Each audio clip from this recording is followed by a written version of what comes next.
ঘিরে বিএনপি ও এনসিপি সমর্থকদের মধ্যে হট্টগোল হয়েছে। এ নিয়ে আরও জানাতে যুক্ত হয়েছেন মিয়া আমিরুল। আমিরুল, কি নিয়ে এবং কাদের মধ্যে শুনানিতে হট্টগোল হয়েছে বিস্তারিত জানাবেন।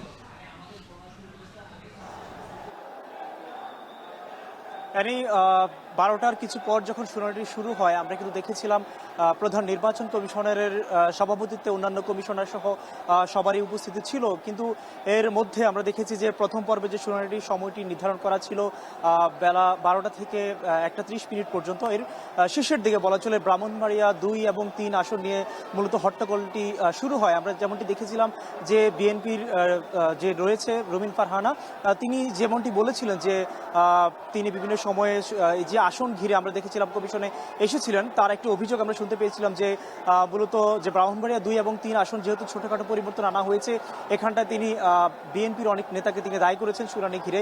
যেহেতু আপনি জেনে থাকবেন একটি সংসদীয় আসন ঘিরে অনেকগুলো আবেদন পড়ে, সেই সাথে আমরা আরেকটি বিষয় দেখেছিলাম যে এনসিপির যে মুখ্য যুগ্ম সংগঠক যিনি রয়েছেন আতাউল্লাহ, তিনিও কিন্তু একটি অভিযোগ করেছেন যে আসলে মূলত ব্রাহ্মণবাড়িয়া বা সংশ্লিষ্ট যে আসনটি রয়েছে সেই আসনের হয়ে কিন্তু তিনি এসেছিলেন, কিন্তু তিনি যে অভিযোগটি করেছেন যে আসলে তিনি মূলত শুনানিতে তার যে কথাগুলো তিনি কোনোটি বলতে পারেননি কিংবা তার যে মত প্রকাশের স্বাধীনতা তিনি সেটি করতে পারেননি, তেমন একটি অভিযোগ করেছেন। এবং তিনি যেটি বলছিলেন যে রুমিন ফারহানা যে তার যে গ্রুপ রয়েছে তারা কিন্তু তার উপর আক্রমণ করেছিল, এবং আমরা কিন্তু আপনি হয়তো দেখেছেন, আমরা কিন্তু ফুটেজের মধ্যেও তেমনটি দেখতে পেয়েছিলাম, আমরা সেখানটা ছিলাম। এবং এর পাশাপাশি আপনাকে যদি জানাই যে এই শুনানি ঘিরে আজকে যেহেতু 18টি সংসদীয় আসনের শুনানির সময়সীমা নির্ধারণ করা হয়েছে, সকাল থেকে বলা চলে প্রায় 7 থেকে 8টি আসনের শুনানি শেষ হয়েছে। বর্তমানে যদিও বিরতি চলছে, তবে আমরা নির্বাচন কমিশনের বাইরে অনেক